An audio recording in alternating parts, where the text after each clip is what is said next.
Mr. Darwin, sir, it is time to write your book. My title will be On the Origin of Species.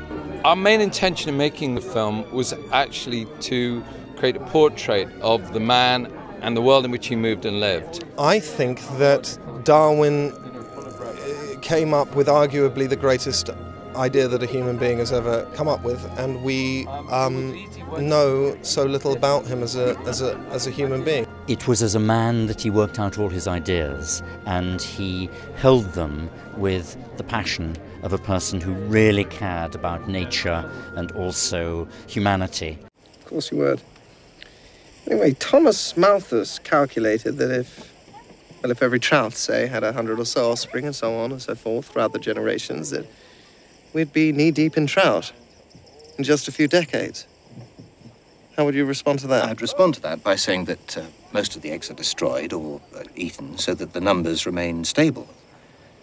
That's the beauty of God's plan. Well, I was attracted to it because I couldn't believe that nobody had ever made a film about Darwin before.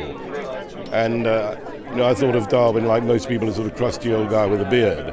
And then when I found out about the story of his life and the passion, and he was young once as well. The more pressing issue was, I think, to deal with the loss of his daughter and his retreat into science, and for my wife in the film and in real life, her loss of her child and her retreat into religion, and how they actually end up meeting and embracing their contradictions. No, it was great. It was really lovely. It made it very cosy. It was a very family atmosphere, the whole thing. I mean, and the children were absolutely adorable.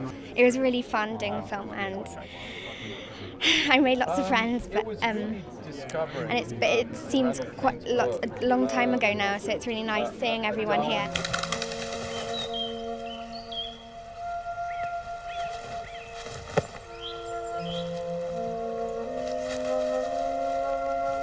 What are we looking at? See the rabbit. There are many people who would like to demonize Darwin. There are many other people that think he's a dull old fart, excuse my expression.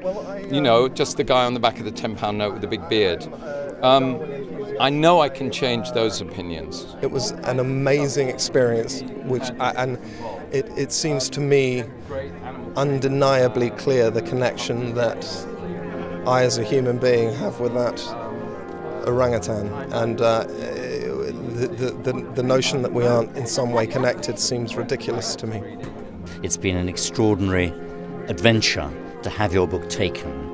You have to leave them freedom, and the question is how they use that freedom. And John Amiel, the director, Jeremy Colley, John Colley, the scriptwriter, and then the actors just used the freedom in a way that enriched the story. I love it.